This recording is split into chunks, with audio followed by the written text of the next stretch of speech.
Panyam constituency assembly parliament అంటే దాని assembly segment అంటాము. పోస్టల్ బ్యాలెట్ ప్రతి దానికి ఒక్కొక్క హాల్ పెట్టాము. అవి ఇంజనీరింగ్ బ్లాక్లో ఫస్ట్ ఫ్లోర్లో ఉంటుంది టేబుల్కి. అలాగే పార్లమెంట్కి అసెంబ్లీకి 14 టేబుల్, పార్లమెంట్ దాంట్లో అసెంబ్లీకి 14 టేబుల్. ప్రతి టేబుల్లో ఒక కౌంటింగ్ సూపర్వైజర్, ఒక అసిస్టెంట్ అండ్ ఒక మైక్రో అబ్జర్వర్ ఉంటారు. అండ్ ఆర్ఓ టేబుల్ దగ్గర.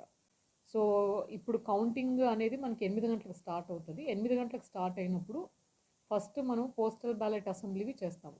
పార్లమెంట్వి ముందు రోజు నంద్యాలకు పంపడం జరుగుతుంది. మనకి 14 టేబుల్ 357 పోలింగ్ స్టేషన్స్ కాబట్టి 26 రౌండ్లు వస్తూ ఉన్నాయి. 26 రౌండ్లు అంటే హయ్యెస్ట్ మన స్టేట్లోనే 2-3 ఉన్నాయి 24 దాటి. దాంట్లో కూడా పాణ్యంకి 26 రౌండ్లు. అంటే నేను అనుకోవడం 6 గంటలకల్లా ఈవీఎం కౌంటింగ్ అయిపోతుంది. మన ఈవీఎం కౌంటింగ్ అయిపోయిన తర్వాత వీవీప్యాట్లు లెక్కింపు కూడా ఉంటుంది కాబట్టి